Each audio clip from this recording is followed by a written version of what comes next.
All America, all the time. Sit down, buckle up, and get ready for The Dan Bongino Show.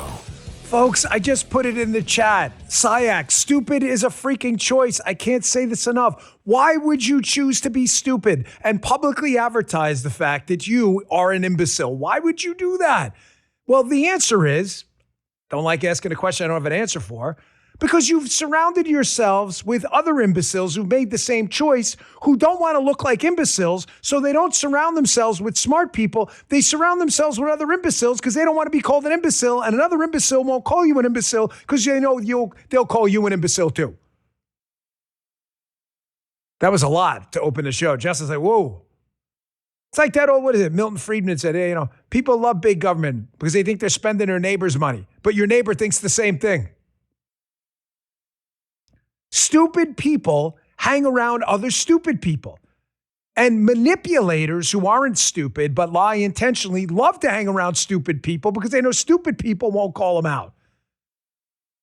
You saw what happened yesterday with the bombshell revelation in New Jersey. And I get it. That term is incredibly overbreaking. Bombshell. We don't do that. We rarely do teases without telling you what they are. We don't like that. I think it's maybe good for audience retention. I think it's shitty for audience faith in your show.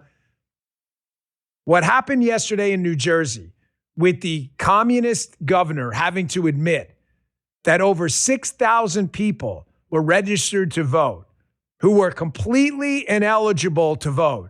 I thought that never happened. I thought that never happened. We titled today's show, I thought that never happened. You told us Democrats it never happens. So now it's not just that it happens, but now it's like, well, it's not happening that much. Really? 6,600 people? It's not a lot. I'm going to get to that.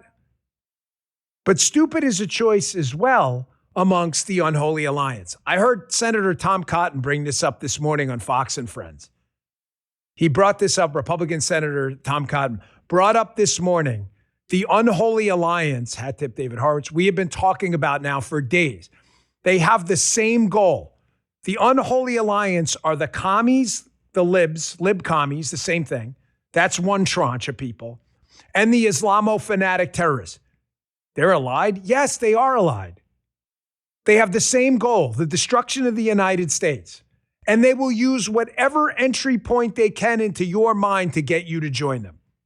They don't care. The Jews, you'll see, I'll show you. Epstein, climate change, global warming, it doesn't matter. Whatever they think your soft spot is, they will hit you with it to get you to join the unholy alliance. The commies and the Islamo-fanatics. Stupid is a choice. Mamdani has been doing this forever. And he just exposed himself and admitted you were stupid if you believed him.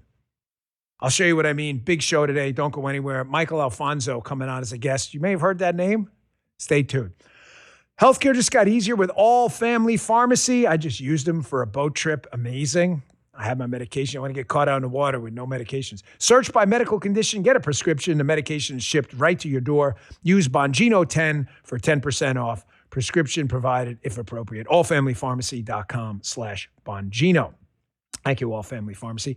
Today's show also brought to you by American Financing. This company's been with me for a long time. A ton of my listeners choose them. If you're a homeowner, you probably thought, should I call American Financing to refinance and pay off this credit card debt? Then you second guess yourself because of the low mortgage rate you currently have. Well, check this out. The low rate, it's not saving you if you're drowning in credit card interest at 25% or more. That's math no one wants to face, but it's costing you thousands. Here's the truth. If you're only making minimum payments, that debt will follow you for years. That's why people are calling American Financing, because they're saving customers an average of $800 a month by using their equity to finally break free from credit card debt. You owe it to your family to see what's possible. Just check them out. There's no upfront fees. There's no pressure.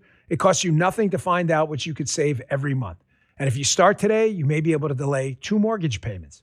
Call American Financing today. The number is 888-994-7660. That's 888-994-7660. Or visit AmericanFinancing.net/Bongino. AmericanFinancing.net/Bongino. All right, fellas, let's go. Folks, and in the interest of candor and honesty, they tell you to never bring this up, but I always, because I want to just always show you guys I'm just one of you. I have no special powers, make mistakes. My brain this morning was cooked. I was convinced at the end of our interview that it was, in fact, Thursday? Today is not Thursday. And not only was I was absolutely convinced it was Thursday. I had to have Justin show me. I was like, and my geography was all over the map. Wyoming, Wisconsin. No, we should not put the bloopers back in the interview. We should not. But maybe one day I'll show you my brain was all over. But I promise you, I'm good now. Some blackout coffee has solved that. But again, I don't want you to think this is a business free of errors. We screw up stuff like anything else. So let me just get right to this one. Little bit of a mild language alert here, folks. If your kids are listening. Scumbag Mamdani just gave up the whole game yesterday. Scumbag Mamdani is a piece of human garbage. This guy is an anti-American Islamo-Nazi and is a threat to everything America stands for. He is a lying sack of garbage. He is a total, complete life loser who is he lies through his teeth to people because he's an Islamo fanatic. That's what he is. He had insisted on the campaign trail running for mayor of New York. He had insisted we're going to arrest Benjamin Netanyahu because he appeals to weak-minded people who hear Netanyahu in Israel and logic goes out the window. You're going to arrest a foreign head of state at the UN? Really? We're going to arrest all of the tyrants that we allow into the country to talk at the UN? Did you ever thought? And I'm not even suggesting Netanyahu's a tyrant. I'm just telling you know how many shitheads we let into the country to talk and negotiate at the UN? You know how many UNs I worked? I should have brought my pins. I got pins in my office from every Secret Service UN I worked. I got a whole boatload of pins sitting in this little case here. It was asinine. Why am I bringing this up now? Because, ladies and gentlemen, stupid is a choice. Only idiots believe this moron that he was going to arrest Netanyahu when he popped into New York only idiots believe that. They chose to believe it. The problem with imbeciles and idiots believing stupid stuff is when the stupid stuff becomes like a red line issue of passion for your voters. Now they want to see handcuffs on this guy. Now Mamdani's forced to admit he's a scumbag liar, which is all he is. He's a piece of shit, and he always has been. He's a showman. He's a carnival barker. Here's a Mamdani video, and how many times have I been telling you about the unholy alliance? The commies, libs, same thing, and the Islamo nuts. I told you they're all saying the same thing. We need the International Criminal Court. We need them to start arresting people like Donald Trump and Netanyahu and elsewhere. Here's Mamdani admitting it. He says, basically acknowledges he can't arrest Netanyahu. He was lying to you. He's basically saying I'm a liar. I'm a lying scumbag, because he is. But notice how he says, I really support this International Criminal Court. Really? You don't support U.S. courts? You support Pakistan arresting U.S. soldiers overseas in a Star Chamber ICC court? Notice how he says anyone else in this clip. You think this is an accident? He's reading a pre-prepared speech. It's not. Pay very close attention to this. Check this out. There is a reason the International Criminal Court issued a warrant for his arrest. As human beings, we have spent generations building a shared understanding that there are crimes so grave they offend all of humanity. Anyone, with their eyes, with their heart, with their conscience, should recognize the devastation he has wrought and understand that he belongs before a court of law. As I've said, I agree with the ICC that Benjamin Netanyahu should be arrested and tried for his crimes, as I do for anyone else charged by the ICC. My administration has reviewed every avenue available under applicable law to determine whether New York City could execute the International Criminal Court's arrest warrant if Benjamin Netanyahu came here. It is clear that we do not have the independent legal authority to enforce this warrant.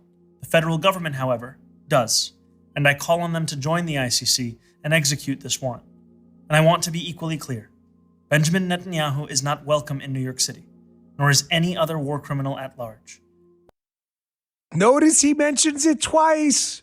Because I was a little foggy this morning. Justin had to correct me.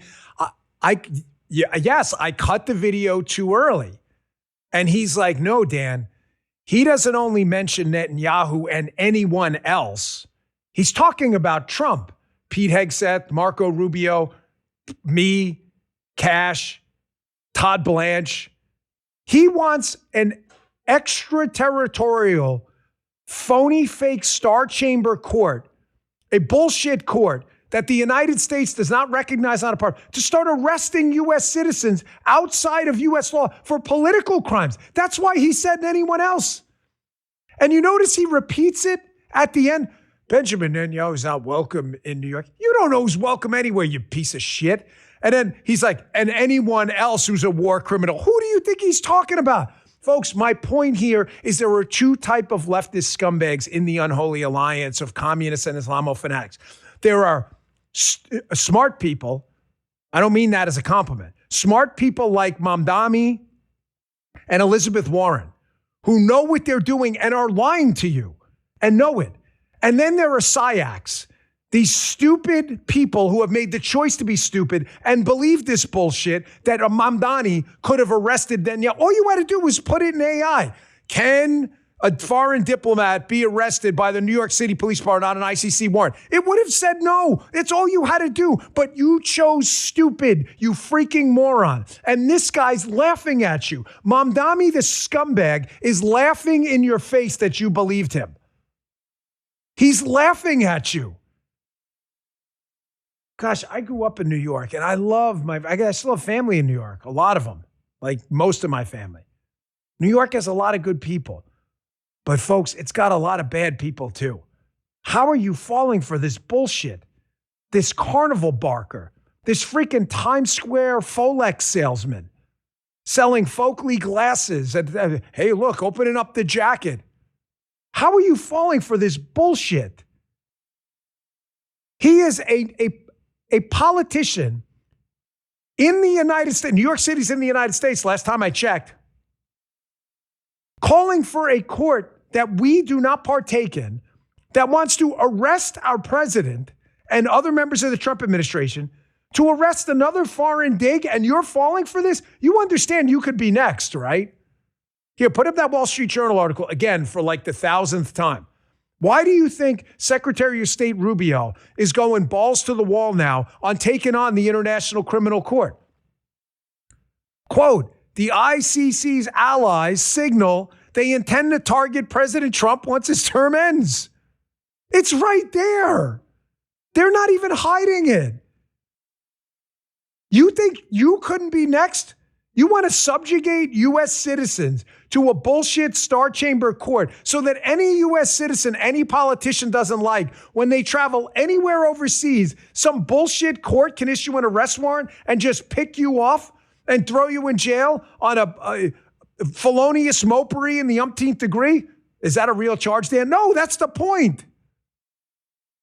I cannot believe so many morons are I really can't. Even the stupid left, I don't think they understand the hellscape they're creating when the Kraplakistan court judges start indicting U.S. soldiers for every single, in-theater kinetic action they take. Holy shit. And then all you got to do is remember, all you got to do is mention Israel or Netanyahu. And everybody's like, I'm on board. Yeah, but this could mean your arrest too. I don't care. I just hate Israel. Are you that crazy? Can you not think straight? You're free to hate Israel all you want. You realize you're being suckered here. And that's the entry point to your stupid brain. I have to show you this to kind of like lighten this up just a little bit because it's such a serious topic. But if you think I'm kidding, that there are two specific cabals of people who are manipulating you to do things that will destroy the United States. You've got really stupid people, the SIACs, who made the choice, and then you've got manipulators who are like Mamdani, who's not stupid, and is lying. He knew he couldn't arrest Netanyahu. He just knows if he says Israel, Netanyahu, the Jews, a bunch of suckers will be like, this is great. Here's Jasmine Crockett, who is definitely this lady is a lieutenant in the SIAC army. That's true. That's a good point. Jasmine Crockett may be so stupid, she didn't even make the choice. The choice was made for her. Jasmine Crockett said one of the dumbest things. In case you don't know her, she is a communist congresswoman. She recently ran for Senate. She got smoked. This is one of the dumbest people ever elected to Congress. And my gosh, that's saying a lot. I'm not sure in an IQ test she cracks 85. She's up on Capitol Hill yesterday. Lieutenant of the SIACs right here. Says one of the dumbest things you've ever seen about the World Cup, Spain versus Argentina. If this makes sense to you, please tune out of my show immediately. I don't want you dumbing down the collective IQ of my audience. Check this out. World Cup that captured the imaginations of the entire world when they saw all of these people of color that was playing for all these teams. And ultimately, if you recall, the last two teams, it was Argentina and Spain. And it seemed like the vast majority of the world was rooting for Argentina, or actually against Argentina, right? And why was that? Just give me an explanation if you could guess, if you'll just let them finish the answer. Okay. Spain had the best team. Maybe that's why they were rooting for them. There's also a racist history that.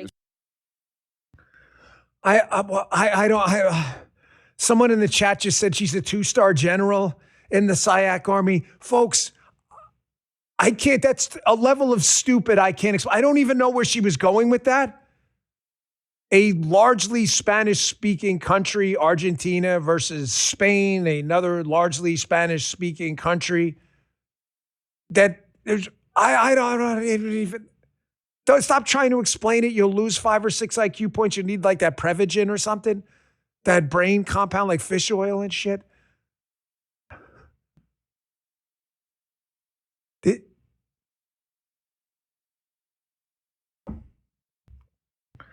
Folks, I really love it when they say the quiet part out loud. Jasmine Crockett should have opened that up by just explaining that she's a very low IQ individual who has process problems with inputs and creating an output that makes logical and reasonable sense to any normal thinking human being. But some of these people are more clever. I applaud Senator Cotton for bringing this up this morning. Folks, the biggest national security threat to America right now, the United States of America, is the unholy alliance of lib commies and Islamo fanatics. It's right in front of your face. I want you to watch this right here. This is video, and hat tip, I think Canary Mission pull this out, or DSA Watch. Well, they're both great, by the way, follows. I love it when they say the quiet part out loud. Here's a video they put out there. You're going to see some pictures in the beginning of all the unholy alliance member, that Chevalier, and you're going to hear this guy, Kyle Kalinske, a total D-bag, zero loser. He basically admits it, that the Islamo fanatics and the commies are all on the same team. And notice what he does. He uses the entry point he thinks he can get into your brain. He brings up the Epstein thing. All of the code words are there for him to get onto your TikTok stream to make sure you join the unholy alliance to destroy your neighborhood, your town, and your country. I love when they say the quiet part out loud. Check this out.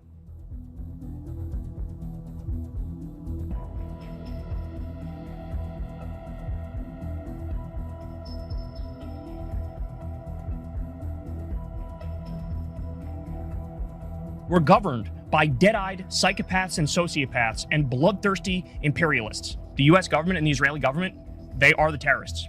They are the terrorists. They are doing terrorism. If Iran's off the table as a regional power, that means Hezbollah can't be funded, Hamas can't be funded, the Houthis can't be funded, like the Shia Crescent falls, and then you have nothing but regional domination for Israel. There's a reason why I call Israel and the US the axis of Epstein, okay? There's a reason why I've said repeatedly that they're in the midst of creating the Fourth Reich, because that sincerely is what they're doing. These are genuinely repulsive, disgusting, wretched, depraved human beings.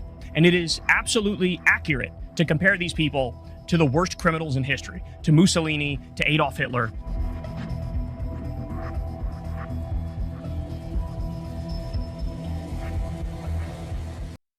Does that guy dye his hair blonde? I guarantee you that guy's mom tells her friends she has no living children. I'm 100% sure of it. No, I don't know that guy. No, I said him in a pic. No, I don't know him. I don't know him. Do you see what he does there? Epstein class, Jews, the U.S., and suckers fall for this. He's cheering for Iran. And, man, we can't have Iran go down. You mean a death to America crowd? We need to, what is he saying? We need to balance out the death equation. Like, we got to make sure there are enough Iranians killing Americans to balance it. God forbid Hezbollah and Hamas and defunding. Those are terror groups. This is not, one, it's not even the quiet part. They admit it. They hate you. This is a sucker's game. The commies and the Islamo-nuts, both which would kill you in a second if you get in the way and are an obstacle to them taking away your freedom and liberty, would kill you in a second. They're laughing at you. Kopinski and his Iceman blonde hair. Kopinski, Mamdani, they're laughing in your face. Young people, Jasmine Crockett, dancing guy. AOC, they are laughing in your face, man. Democratic socialism. How many times do I got to tell you their motto of the Islamo fanatics, which the communists are all on board with? First we get the Saturday people, then we get the Sunday people. They don't even give a damn about the Jews. They give a damn about civilization and destroying it. You're just being played, man. You're just being played.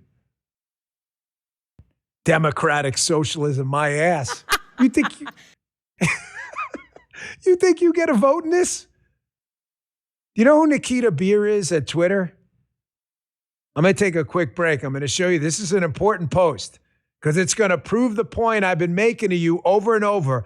Don't fall for psyops. They are moving into low IQ people like Jasmine Crockett with these propaganda psychological operations to get you to become part of the unholy alliance to destroy this place. They're telling you. You hear Kopinski? Israel, U.S., FC. That's all they have. That's all they have. Join our movement.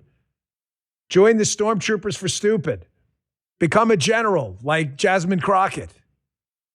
I told you, this is going to become an increasingly growing cancerous problem if we don't cut it out now.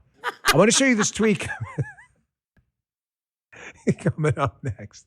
Hey, Patriot Mobile isn't just different because of its mission. It's actually built to outperform the other carriers. It's a great service. I have it. Paula has it. Guy has it. They offer a premium priority nationwide service on any of the 3 major U.S. networks, helping you get the best possible coverage wherever life takes you. It works for me, even in the tough spots around the country. With Patriot Mobile, you can even have 2 separate networks on a single device, eliminating the need to carry multiple phones and giving you peace of mind you just can't get with these other carriers. You need internet on the go? Patriot Mobile's got you there. Wi-Fi hotspots connecting to multiple networks to keep you connected while traveling or working remotely like we do. They also offer international roaming and enterprise solutions for businesses that need dependable connectivity and U.S.-based support.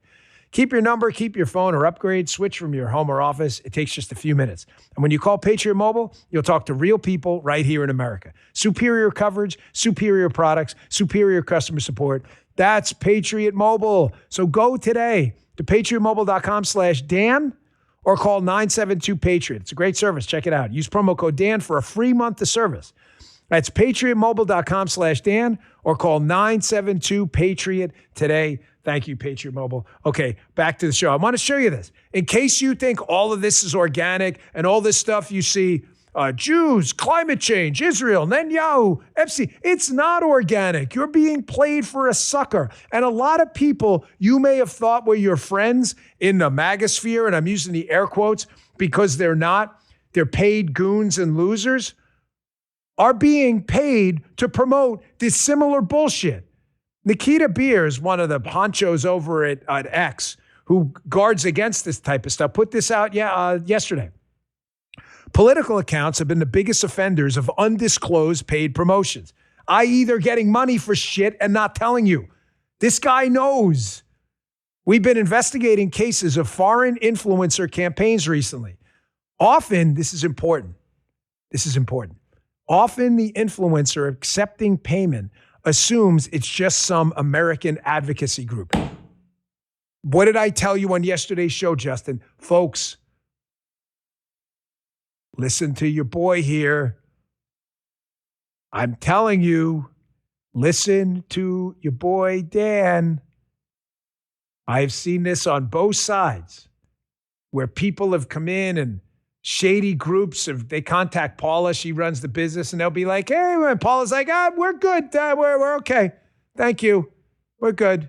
Hard pass. And then all of a sudden later on, you'll see like, oh, wow, Paula, check it out. That group that reached out, look, they were in the news. They were up. No, we're never surprised. We're never surprised. The names they use, We Love America, the PAC or whatever. Folks, it's bullshit. That's why this show, did you notice when we came back, Justin, how many people were like, who tried to trash us when we were busting our ass to fix this, massive problem that was going on within the DOJ and FBI? Did you notice how many people who seemingly out of the blue, the nothing is happening people, did you notice how they were? They went crazy like the first month to try to crush this. And then we exploded back onto the scene. And now all of a sudden, most of them shut the... Why is that? Because a lot of this was a money op. And when the money dried up, all of a sudden they had no interest anymore. We crushed you. We crushed you. And I'll continue to crush you. Our audience kicks ass. Nobody was listening to your bullshit. Did you notice how all the bullshit responses you'd get to a tweet, anything with my name in it? Do you notice how that's down like 90% the minute they started crushing bots in these organized campaigns? Weird, right? Folks, it wasn't about me. It's about the Trump administration. Anyone who doesn't align with their unholy alliance agenda, anyone. You ever take a job in politics and you have a name out there, you'll see exactly what I mean. Here's another one I want to show you. This unholy alliance. Commies, Islamo-fanatics. Hat tip Reagan Battalion, who put this out yesterday. It's an account on Twitter. They've been exposing a lot of this commie shit for a long time. You know what? Can you put up the tweet first? I want to set this up for you. This is how dangerous these people are. The commies and the Islamo-fanatics. Bernie Sanders, who for some strange reason, the biggest fake phony front, climate change, flying around in private jets, millionaires and billionaires. He's a freaking millionaire. This guy is full of shit. He's a lying manipulator, just like that scumbag Mamdani. But he's not stupid. He's hoping you're stupid. Bernie Sanders was a big supporter of Daniel Ortega. Who the hell is Daniel Ortega?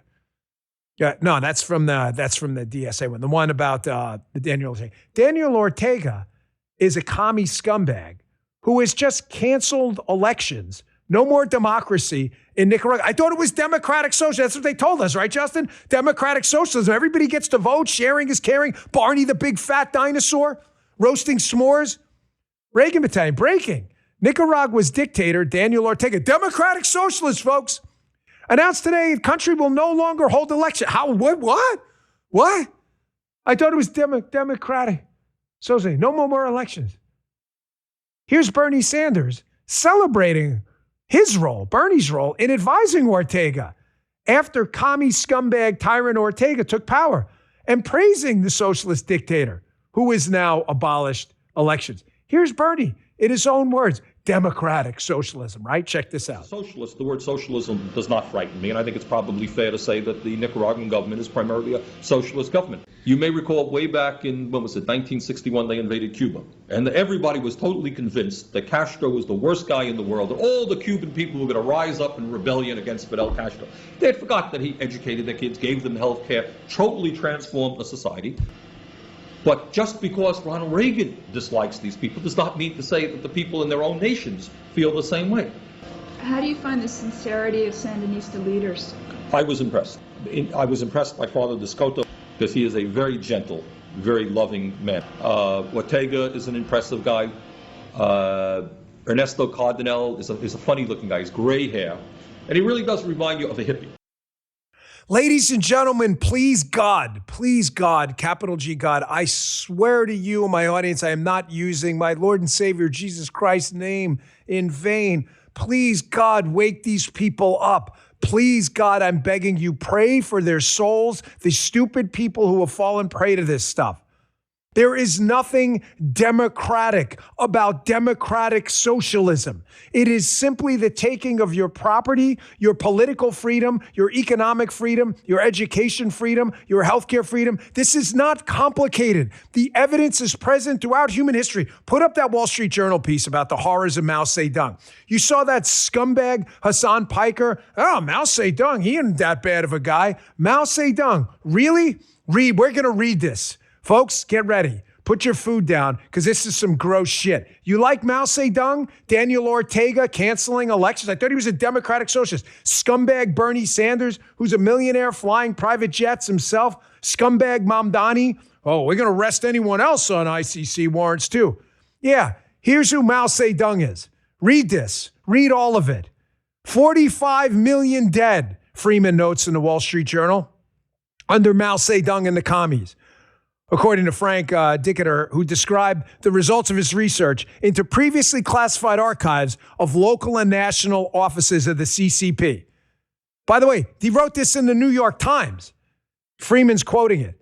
Between 2 and 3 million of Mao's victims in China were tortured to death or summarily executed for the slightest infraction. People accused of not working hard enough were hung and beaten. Sometimes they were bound and thrown into ponds. Punishments for the least violations, including mutilation and forcing people to eat excrement. Hassan Piker, dickhead. Scumbag. You want to answer for that, you piece of shit? Mamdani? Bernie? Justin's right. He said a little excess. Is this an excess too? One report dated November 30th, 1960, and circulated to top leadership, most likely including Mao, tells how a man named Wing Zhao had one of his ears chopped off, his legs tied up with iron wire, and a 10-kilogram stone dropped on his back before he was branded with a sizzling tool. His crime? Digging up a potato. Oh, it gets worse. When a boy stole a handful of grain in a Hunan village, the local boss forced his father to bury his son alive on the spot. This freaking democratic socialism sounds awesome if you're a dickhead. Folks, that was in the New York Times. New York Times, big right-wing rag, right? New York Times. Hassan Piker, scumbag. Kyle Kopinski, dyeing his hair. You're going to listen to these dipshits? By the way, what's Piker worth, by the way? Piece of shit. You hate capitalists and freedom? You want to drop 10-kilogram stones on people's back and have them bury their kids alive? Just a little bit of excess. Scumbag. What are you worth? Maybe we should make you dig up a freaking potato. Piece of shit. I'm so sick of these scumbags, folks. Every single one of them. Freaking redlined out with these assholes. And I'm tired of the freaking stupid, smart people who support them. Did you see this Nate Silver tweet that went nuclear yesterday? He's an election analyst. Some people like him, some people don't. Some people like me, some people don't matter. This tweet went crazy yesterday. He did a little analysis of stupid, smart people. Do you know the Dan Bongino stupid, smart people rule? The most dangerous people on planet Earth are not stupid people. They generally know their limits. They can provide a lot of value. They know where to. Smart people are really good because they're smart, but they know they're. It's the neurosurgeon who doesn't try to change the oil in your car because he knows he doesn't know, but he's smart. Stupid, smart people think there's no bounds to their knowledge because they've got a PhD in basket weaving. Nate Silver. In today's newsletter, I argue that the sweet spot, basically for the democratic socialists, are very college educated, 80% plus of a BA, but not particularly well off. Household incomes are relatively low. Their class status is ambiguous, but they tend to be very liberal on culture as well as economics. Who is this? This is the women's studies PhD who, because they add no value and are generally morons, Peter St. Ange has a great tweet up about this, how the lowest SAT scores for BAs are in government and the education space. I'm just telling you the facts, okay? I'm just giving you the facts. These are the stupid smart people. I've got a PhD in 14th century urban studies. You got a what? Is that even a thing? What the F are you talking about? But nobody will hire me. So what happens? I'll talk to Michael Alfonso about this in a little bit too. People become bitter. This 28-year-old Karen with a PhD in, 14th century urban studies for, women, and they don't know what to do with that because there's nothing to do with it. So they get bitter. And as I brought up with the guest yesterday, they feel like they should be part of a European benighted costumed aristocracy where because they went to school, they're entitled to a seven-figure income. Now, the irony is, when you look at the same data for the MAGA movement and conservatives, it's populated by a lot of working class individuals who may or may not have a college degree, but make a decent amount of money relative to their education. The HVAC guy who starts his own business making $150K a year. Why is he a Republican or a conservative or a MAGA guy? Because he busted his own ass and he didn't feel the need to spend 400 years in school for 14th century urban studies. Stupid, smart people are the most dangerous people in the world. Read The First Circle by Solzhenitsyn, The Gulag Archipelago, Capitalism and Freedom. Read The Theory of Creative Destruction by Schumpeter. The most dangerous people in the world are stupid, smart people. And they appeal to overeducated, under-earners who provide no value to society, but they also appeal to people who generally choose stupid. Justin's correct. I'm not sure Jasmine Crockett chose stupid. It may have chosen her. But a lot of these people, they don't want to know. Because you tell them, hey guys, just look this up. Socialism, Mao Zedong, 45 million dead. They don't want to know. And when you expose their heroes, Fox, Mamdani admits New York City can't arrest Netanyahu. You could have looked this up, bro. You chose to be stupid and fall for this golden calf. It's on Fox right now. Told you it's a live show. You're falling for this Bernie Sanders bullshit too. The guy is a millionaire, railing against millionaires. Folks, I'm a capitalist. I love making some money. I love giving away money too.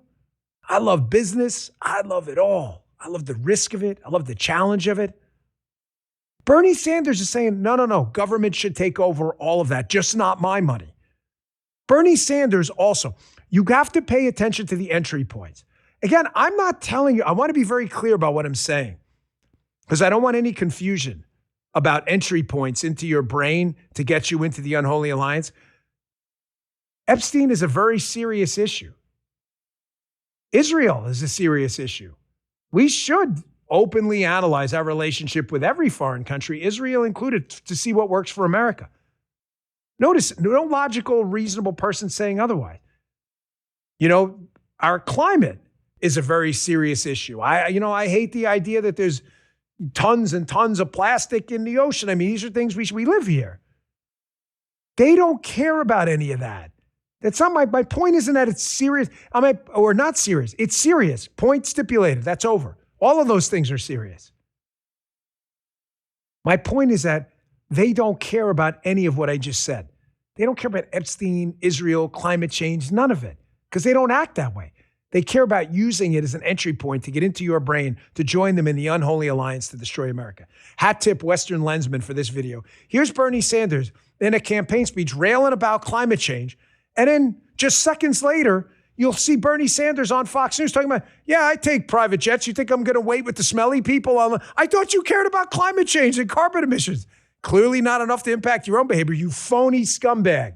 Check this out. Change is not a hoax, but an existential threat to our planet. Transform our energy system away from fossil fuel. You run a campaign and you do 3 or 4 or 5 rallies in a week. The only way you can get around to talk to 30,000 people. Think I'm going to be sitting on a waiting line at United waiting, 30,000 people are waiting. That's the only way you can get around. No apologies for that. That's what campaign travel is about. We've done it in the past. We're going to do it in the future.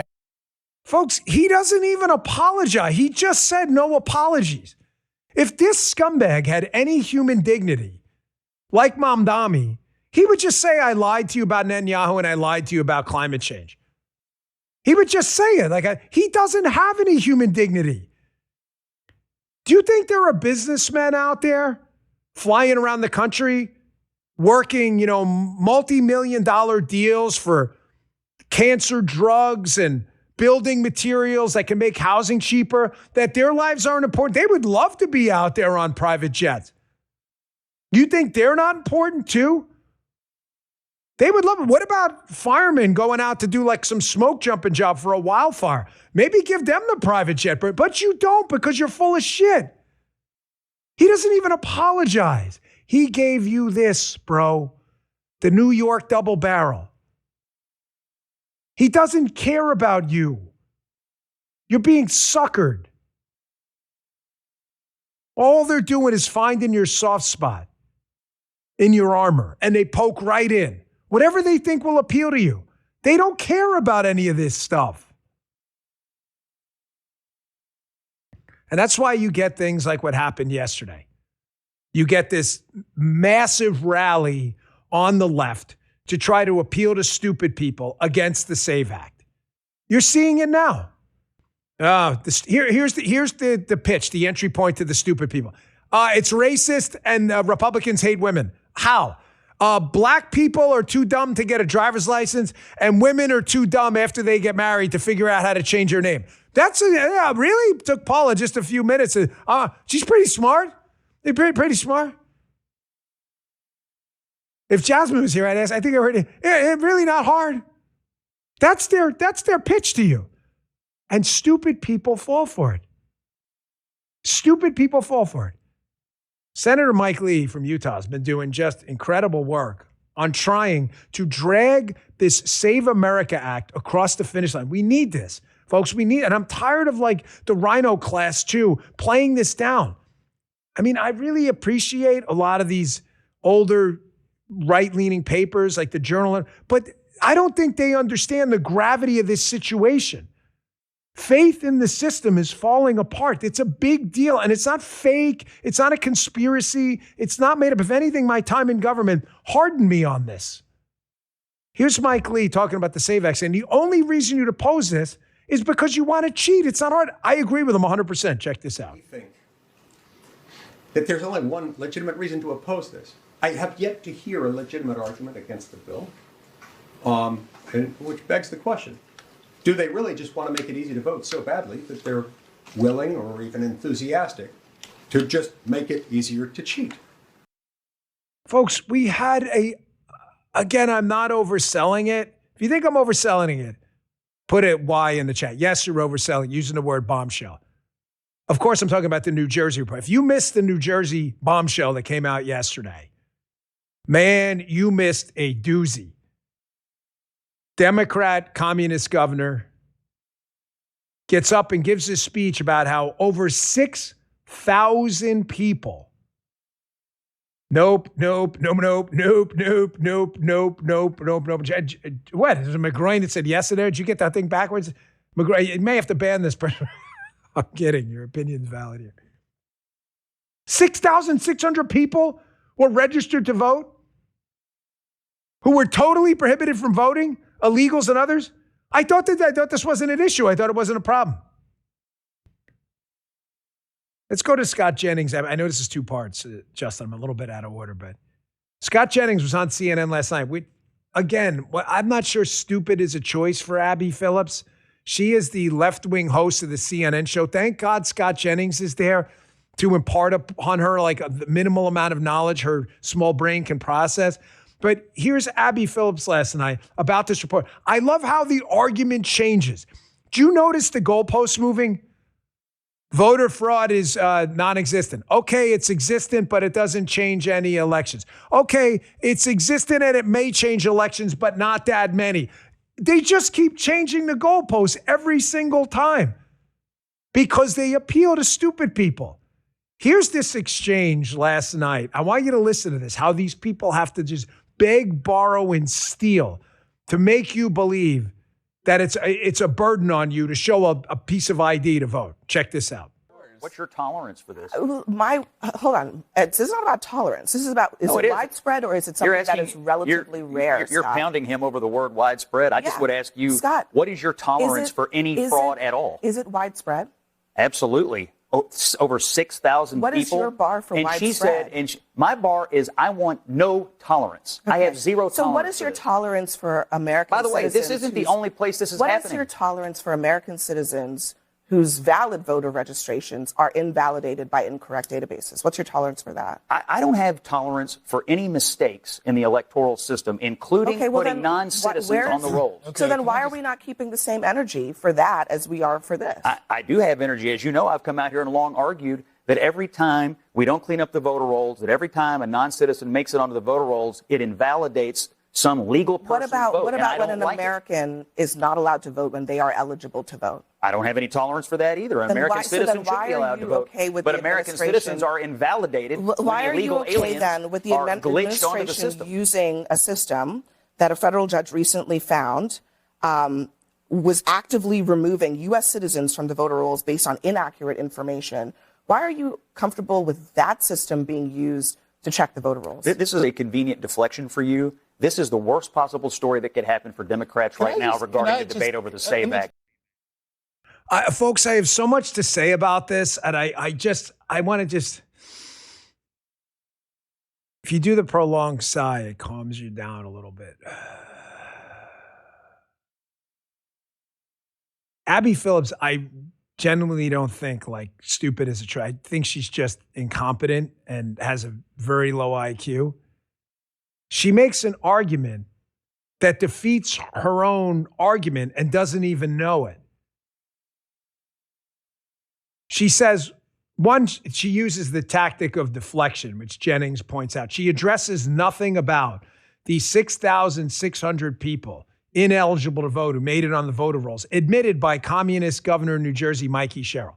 She completely avoids that altogether and goes, whenever you hear, what about? You need to do what Jennings does, which is say, no, we're not doing the deflection. We're addressing this. I'll address what you say after, but we need to stick to the point. She can't. She then goes, well, what about people who were inadvertently kicked off voter rolls due to some administrative mistake?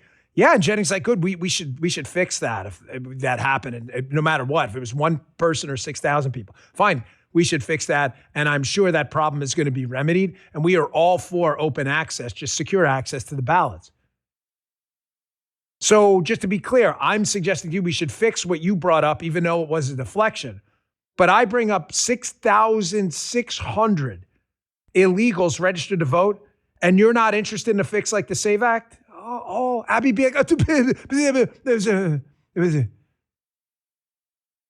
Abby Phillips is not smart.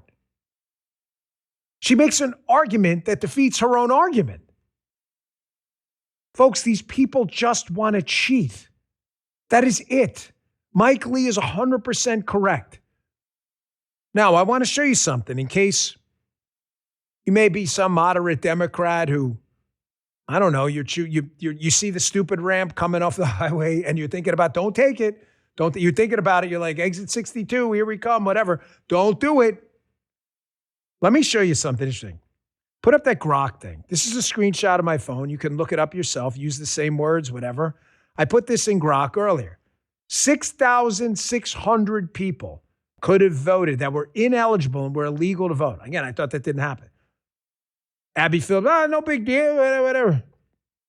How many New Jersey state elections, including the following races, were decided by 100 votes or less? State races, county offices, municipal offices, school board elections, local ballot questions. That's the exact question I put in Grok. I want you to read the answer because I thought this didn't impact, no big deal, 6,600 people. The short answer is no one knows the exact number because they don't maintain a statewide database that indexes contests by winning margin. That said, based on the volume of elections held in New Jersey, a reasonable estimate, state legislative races, about 5 to 15 races were decided by 100 votes or fewer over the past 10 years. County offices, roughly 10 to 30. Municipal offices, 200 to 500 races. School board elections, 150 to 400 races. Local ballot questions, 50 to 100 measures. That's just in 10 years. 6,600 ineligible voters on the rolls. Now does a lot of this stuff that's happening in Georgia and Arizona and elsewhere starting to make sense? Again, tell me, fat comedian guy, tell us how nothing's happening because you know. Tell me again. Now do you understand why President Trump decided, last Thursday night to give the speech about this? I thought nothing was happening. I thought that's the Democrat talking point. No voter fraud. Well, there's voter fraud, but it's no big deal. All right, but it's a big deal, but it's just a few races. All right, it's actually a lot of races, but people are prevented from voting because they're black and can't get a license. What? And you fell for this? If you're missing the live stream, one, you're missing out on comment of the day, but two, you're missing Justin's live action, just foray into adventurism on his own show. He's taking over. He's like the Justin show right now. So Scott Jennings had asked the great Maze Moore on X, one of my favorites, if not my favorite follow, at Maze, M-A-Z-E-M-O-O-R-E on X. Scott Jennings knows about Maze Moore too. Scott said, hey, Maze, can you do a little supercut? You got that tweet of basically people saying that this was no big deal, voter fraud doesn't exist, and no illegals on the ballot. Here's Scott. He's quote tweeting Jake Sherman about the Mikey Sherrill announcement. Need a Maze Moore supercut of every Dem on cable claiming this never happens is voter fraud stuff, right? Maze Moore, of course, complied. Wonderful account. Here is the supercut of the emotionally and intellectually challenged Abby Phillips, who couldn't even answer the question and tried to deflect and defeated her own argument, arguing with herself about this exact thing. Here's the supercut. Check this out. He's been in office for a full year now. They have not come up with any of this purported evidence of voter fraud. You guys are in search of something that there's been no evidence exists. New Jersey is double checking its voter rolls tonight after a software error added 6,600 non-citizens to the voter rolls. The suggestion that this is fraud suggests that these people were trying to vote. Sometimes what happens is that when state systems are incorrect, people receive information and they are confused. Where some people who are ineligible to vote are not aware that they're ineligible to vote. I do think whether it is widespread or not matters. I do think that the numbers actually matter. Folks, do you see what happens? Can we just circle back to the beginning of the show? The unholy alliance, the commies and the Islamo-Nazis take advantage of two groups of people. The two take advantage of two. The two groups of people they take advantage of are stupid people who have made the choice to be stupid or have had it imposed upon them like Jasmine Crockett because they know they'll fall for anything. They know. They know they'll fall for anything. They also take advantage of charismatic messengers who are liars and manipulators. Scumbag Mamdani. Total scumbag. He may try to arrest me up in New York City too. That's how crazy these people are. You don't have to be stupid, though. It's a choice. I just told you, even if you're a low IQ idiot like Jasmine Crockett, you can just go to Grok or Gemini or ChatGPT or Claude or whatever and ask the question yourself. It's not hard. There's a surrogate brain ready to do the thinking for you. You just choose not to use it. One of the things that drives me crazy is we've got the unholy alliance. The commies and the Islamo fanatics trying to destroy the United States. Destroy it. They are a national security threat to the United States. Their protection racket is the left-wing media, and their propaganda racket is the education system. There's actually 4 legs to this stool.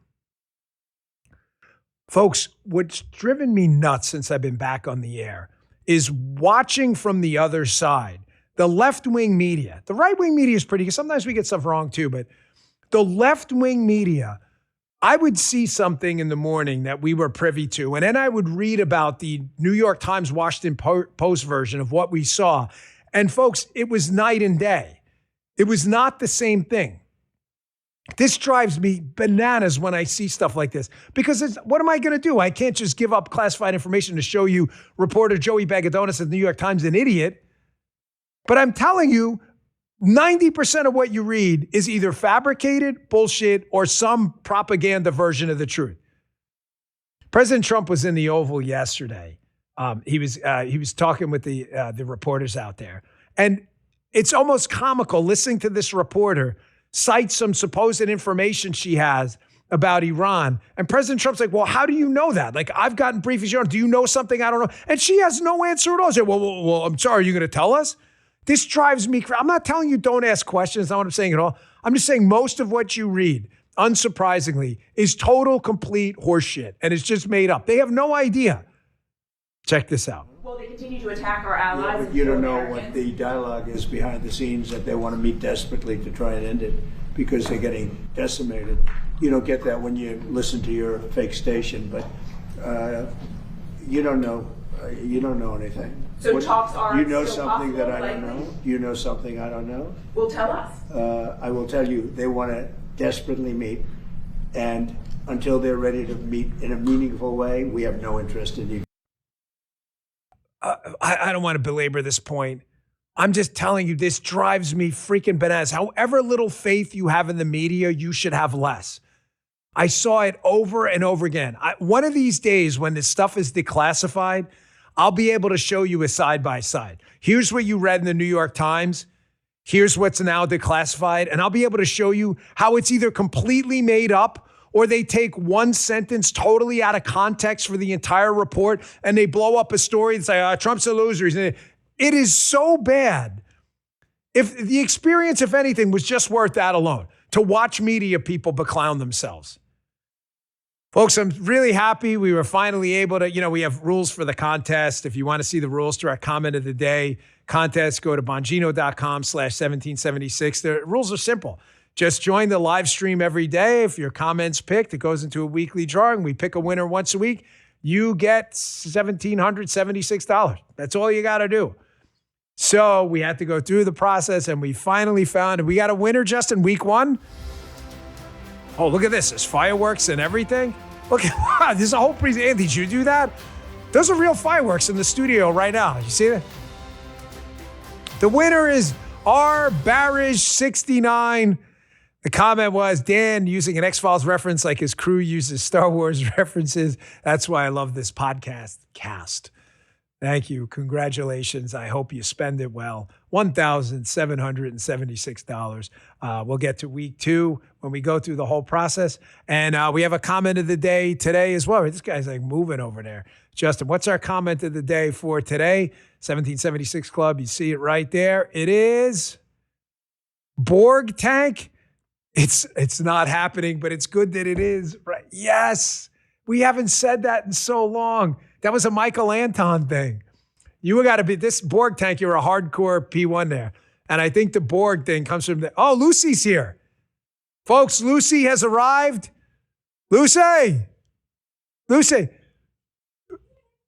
It's not happening. The Democrats say this all the time about the voter fraud. It's not happening, but it's good that this is their thing. Voter fraud's not happening. By the way, I'll be on Will Cain later. Laura Ingram's show tomorrow. I should probably announce that stuff if you want to check that out. Folks, I'm not a big gambler, but I've been having a lot of fun looking at marketplace predictions for everything from politics to sports.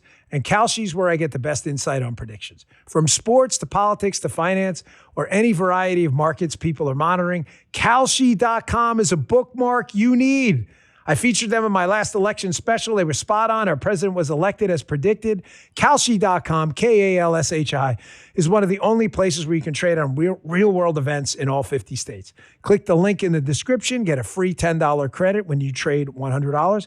It's not just politics or economics. They've got markets on everything from sports to pop culture to climate predictions. Kalshi has a pulse on what the world thinks will happen.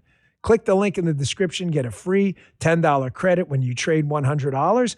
Go to Kalshi.com/Bongino. Kalshi.com/Bongino. You must be 21. The purchaser must be present in the state where the trade is placed. See important disclosures at Kalshi.com. Kalshi is subject to U.S. regulatory oversight by the CFTC.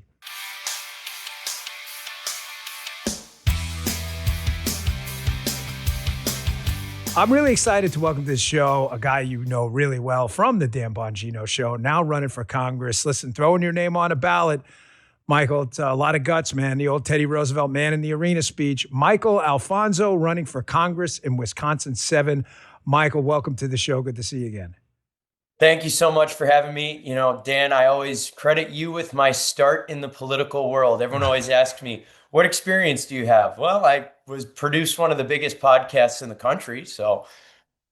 Well, we miss you. And listen, I'm really proud of you. I know what it's like to run for Congress.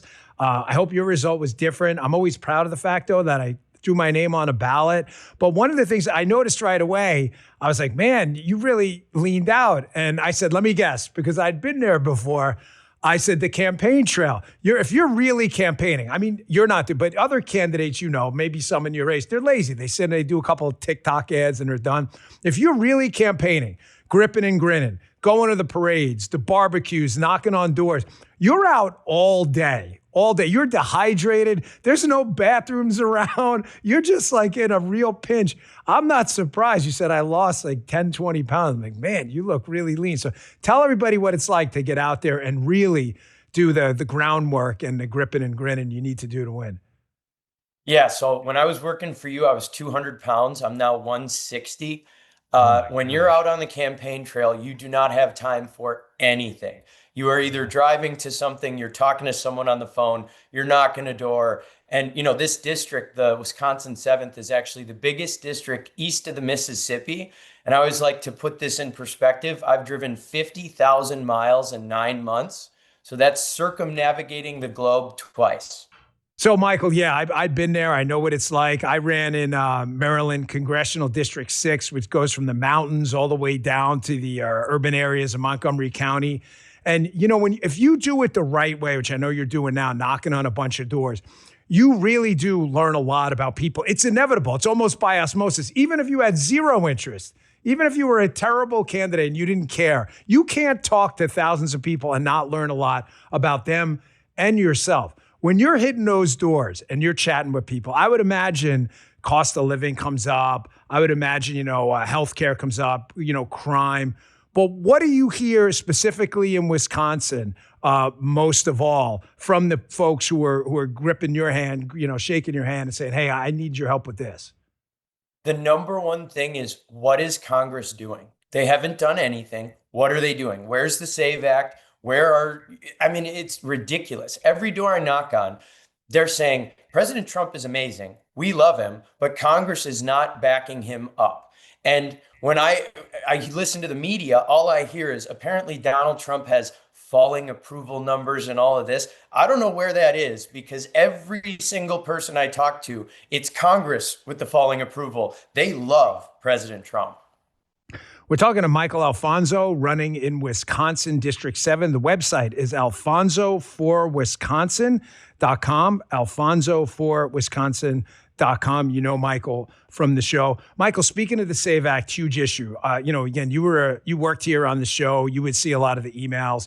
There were a lot of things we'd mentioned. You remember that you can tell right away, correct, when they hit. You just see a bunch of emails, DMs. You're on Twitter. You're like, Dan, whatever you said yesterday about whatever, the death penalty, boom, it exploded. I have never, ever seen public support amongst moderate Democrats, moderate Republicans, libertarians, MAGA people, old school conservatives, new school conservatives. The far left wants to cheat, so get them out of it. But I have never seen grassroots support like I have for the SAVE Act. Now, obviously, I know what you support. I get that. But the reason I bring it up is I was talking to a very prominent official up on Capitol Hill. He's definitely not a swampy. And he said, Dan, you'll never believe it. He goes, a lot of the guys up here, even on the Senate side, who've been around forever, they don't see it. They think this is just like an internet issue, like a fringe issue. I said, are you, do you ever get out and talk to people? Please disabuse politicians of that notion that this is some fringe issue, the SAVE Act. Yeah, I mean, we've been hearing there's almost 20 million illegals in this country. Now we're finding out that just from 4 states, Democrat states, that turned over their voter rolls, about 250,000 illegals were registered to vote. Now, they were very clear, the person that told me this, that we can't be sure that they're voting. They're voting. We know that they're voting. Who registers to vote if you're not going to vote? 250,000 people in 4 states. Wisconsin went for Trump by 20,000 votes. When he lost in 2020, he lost by 20,000 votes. This number is really concerning. This is changing elections. And the Democrats' main argument is they're not voting. This won't make a difference. Okay, great. Let's pass the SAVE Act. Nothing will change. It'll be great. Michael, I noticed behind you over your left shoulder, you have a picture of Washington, crossing the Delaware, an iconic photo. I had a great guest yesterday on America 250 and the greatness of America. But, your in-laws, Rachel's got an amazing story. We all know Rachel from Fox and Friends, of course. But, Rachel was a conservative before it was cool and hip to be a conservative on MTV. You have to be my age. This is way before your time, but I promise it's not before mine. And to have a female Hispanic conservative at the time was like a 1 in a million shot. But with America 250 coming up now, you being a younger candidate, which I have no issue with, and if you can articulate the issues, which you can, good for you. But this socialism appeal, which is the antithesis of America, it's the antithesis of freedom and liberty, of free markets, of patient-directed healthcare, of school choice. The government controls all that in socialism. That's got to concern you right now amongst your generation that, hey, this thing is really moving and we can't ignore it, this cancer of socialism. Yeah. And, my grandparents actually came to this country from Cuba.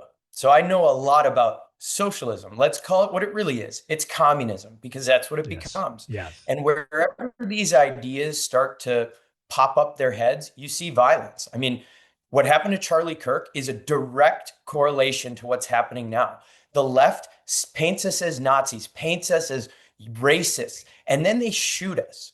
These ideals, they're not, these peace-loving, let's help somebody. No, they turn violent, and they already have.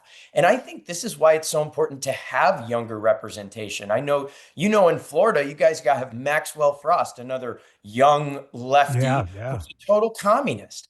And the right hasn't picked their next champions yet. And the problem is, young people have always struggled starting out. I don't blame the older generation for looking at us and saying, you guys need to work a little bit harder.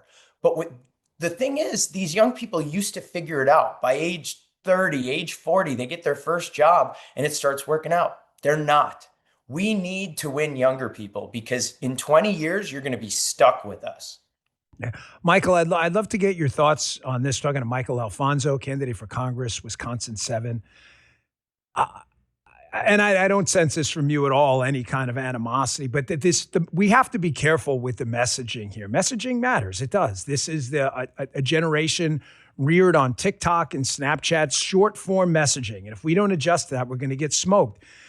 Being angry at them is not going to fix any of this. We have to understand why. There's a great piece in the Wall Street Journal yesterday in the op-ed column, and it's Future View, where they ask a bunch of students about socialism. And a couple of these young men and women say the same thing. It's not that socialism is necessarily appealing. It's that they feel like they got screwed over. And I think it's up to us, incumbent upon us and guys like you running for office, to say, you know what? You did, but it's not that you got screwed over. It's who did it that we need to fix. It's the government. You got screwed over with a shitty education, pardon my French there, because the public school system is garbage. That's the government-run school system. Your health care is expensive. Why? I thought Obamacare was going to fix it. The Democrats just shut down the government because Obamacare is too expensive and they needed more money. They argue about the bank bailouts. Bank bailouts, that's a big government thing. Yeah, some establishment Republicans too, but that is not a conservative principle. That was them, the financial crisis, the Community Reinvestment Act. This was all big government. So I always say to them, hey, younger voters, I'm not mad at you. I'm totally with you. You got screwed. The government screwed you, and we're going to fix it, not the socialists that are going to introduce more of the broken leg. And young people just care about having a job where they can support a family and being able to buy a home. That's their only two issues that they care about. And the thing is, the left has a plan for them. How would you like free healthcare? How would you like a free house? Now, we know that that doesn't work, but we need the right to start talking about this. President Trump won young people because he talked just about this. He said, hey, you guys can't get good jobs because we have horrible trade deals with Mexico and Canada and China, you name it. We need to talk to the young people. They're not crazy. They're just uninformed. And I really, really think it's important to look at, these young people and say, they are Americans. They are going to be the next generation. And it's our job as Republicans to actually deliver results for them. We have no one to blame for this rise of communism besides the rhino Republicans who do nothing when they're actually in power. Can you blame the young people who look at the right and say, they didn't fix it either, so time to give the Democrats a shot? Yeah, and I really encourage everyone to read that piece, Future View, where you hear these young men and women talk about it themselves. I mean, if you've been indoctrinated and you've been in colleges and the education system, you've seen it. Like you're told from 8th grade kindergarten through 12, and then in college, if you decided to go, that, socialism's the answer. It's about sharing and caring and Barney the fat dinosaur. Like, that's not what it's about.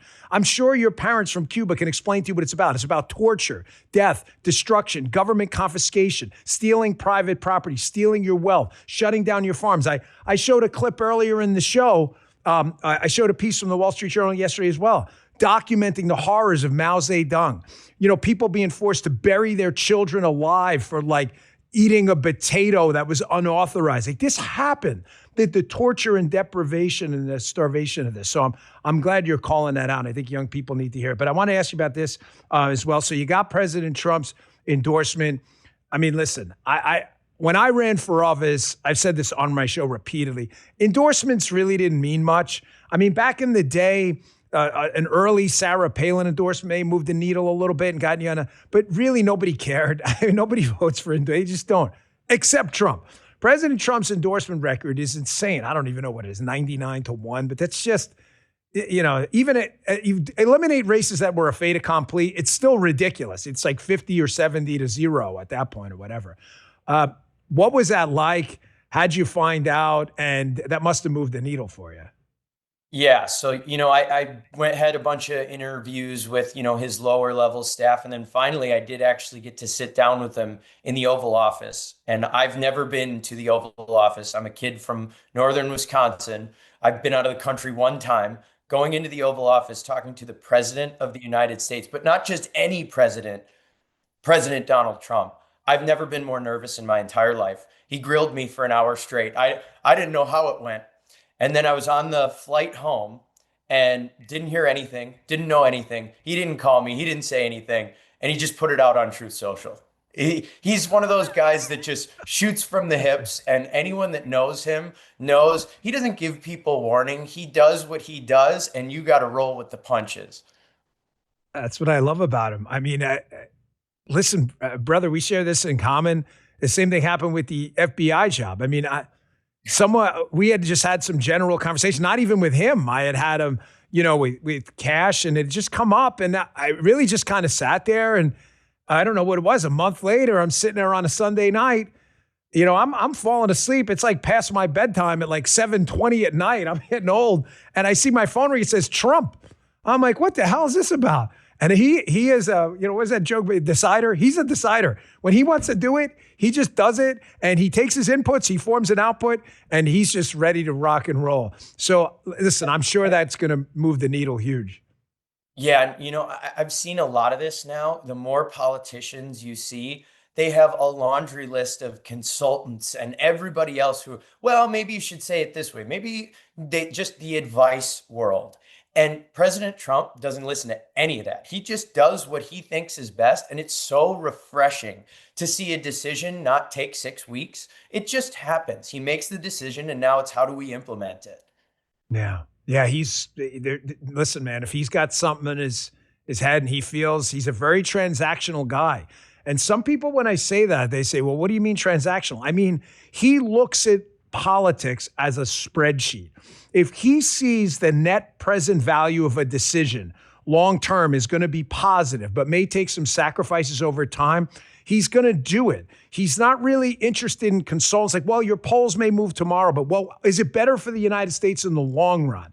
And he does it. He'll take a chance. He's the biggest risk taker I've ever seen in politics, and I really admire that. Speaking of politics, one of the things you may be asked to vote on if you win the congressional, we're talking to Michael Alfonso running in Wisconsin, Congressional District 7, is a ban on stock trading for insiders. Now, I'm torn on this. I like to give people both sides. I don't just spout the talking points on it. I'm for that almost, but I'm hesitant, and here's why. Let me just spit it out. You have a lot of people in Congress who are, like yourself. They're not millionaires and billionaires. They're working class guys. They don't have some pot of, $1 million sitting there. And if they're invested in a couple of stocks here and there, and as long as you're doing it ethically and there's no conflict of interest, okay, great. The problem is you always get people who are going to take advantage of that.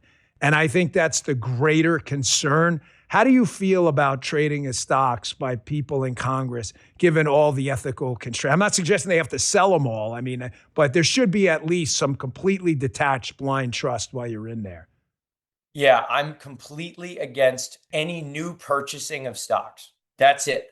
Pause. No more. You are a public servant. Your job is not to enrich yourself. It's to serve the public. And something I've said a lot, I don't know if this will actually get passed. A lot of people want to vote against it. I will never trade a stock in my personal capacity, nor will my wife, which is a reference to Nancy Pelosi, who she doesn't trade the stocks, her husband does. But I actually think it's a great way to implement term limits, so to speak. People are going to be in office long enough and they're going to say, I'm going to get out of here because, I want to start doing something. Great. We don't want you there for 50 years. Congress was always supposed to be get in, get out. And I actually think it's a good way to get term limits almost sort of attached to it by default. Yeah, term limits is another issue I brought up before, and there's a lot of ups and downs to that. My concern, and you may experience this as a new congressman, is it's like, going to college for the first time. You're like, well, I've been to school, K through 12, but you've never been to that school. You got to learn where, the buildings are, like who I have to go to for academic support, where these after hours things are, where I may need some extra tutoring or whatever. It takes a little bit in Congress learning the mechanics of how the operation works. I've only heard this from others. I don't pretend to know it, but they've said it's complicated. It may take a term or two. So that's the only thing that makes me a little hesitant. I have changed my mind significantly on term limits based on what's going on now. We have AI, we can figure it out pretty quickly.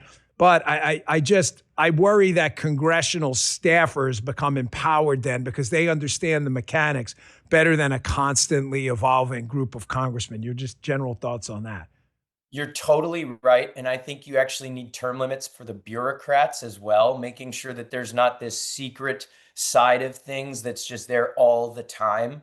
But the way I look at it is I say, if the president of the United States, the most important role in our entire government, has term limits, I think Congress can have it too. 435 members. Most of them don't know what to do even 10 years afterwards. So we're not really losing much. And Michael, another thing about term limits that always gets me is if it was a federal law, it would likely apply to, federal, unless the state and individual states comply. And like I mentioned, blind trust, but there are rules about that too that still exist, but, tighten it up and everything like that. However, you can still, even if you say you really love politics, you may be a really great public servant. You may be, I love what Donald Trump's done. I don't agree with every decision, but more than I have with any other president we've had in a while. What if he wants to go back and, someone wants to go back and serve as a state legislator after being a U.S. senator or a congressman in Wisconsin? Nobody's stopping you. Like the people of Wisconsin, it would probably, they would probably restrict it to federal if it was a federal law, unless, states did it on their own too. There's nothing stopping you. So I see really no downside to this. See, don't give me the whole well, what if they're a good public servant? Good. Go back and be a state senator. Go run for governor. No one's stopping you from doing that. Yeah. And, our government was written to have the states be far more powerful than the federal government. So one of the things I want to do if I get into office is make most of the decisions the federal government does give it back to the states. And then you can go serve at the state level. I mean, the state senators, the state assemblymen, they're your neighbors. I'm running in a district where there's 750,000 people. I've met, I think, almost every single person in the district, but really, I probably haven't even made a dent. The further away your government gets from you, the more tyrannical it gets. You know, you look at county board members, even the Democrats aren't that bad. But then you look at the Maxine Waters, the Nancy Pelosi's, they don't feel any duty to serve you. They don't care about you at all. That's, and I encourage everyone to look this up. That's the principle of subsidiarity. The best government you're going to have is the most responsive. And the way to make it the most responsive is to reduce it to the closest, most granular level possible. I mean, think about it. If you had it's obviously a hyperbolic example, but if you had a state representative or a city council member, whatever it may be, and he only had 20 constituents in his district and only 12 of them vote, Michael, you're damn well paying attention to every one of their concerns because one vote flipped the whole election. You're right. You get a congressional district, which is by federal standards still small, 750,000. But let's be honest. I mean, if you're an out-of-touch guy who really doesn't give a damn, like someone calls you and goes, hey, I got a problem with this zoning thing, you're probably like, oh, whatever. Call Joey Begadonis. I don't got time for this today. You're going to find time if government's smaller and closer. Michael, while we're closing, sorry, go ahead. You got a comment on that? I was just going to say, I was talking to a sheriff just the other day, and I won't mention which one it was, but he's a little bit of a lefty. Do you think he's not going to come to your door if you call 911? You better believe he'll be the first one. Yeah, you're damn right. It's accountable government is the closest and the smallest, most granular level possible. Michael, when's the primary? How can people find you, support you? How are you? Well, first, how are you feeling about the race, and then give us the mechanics of it.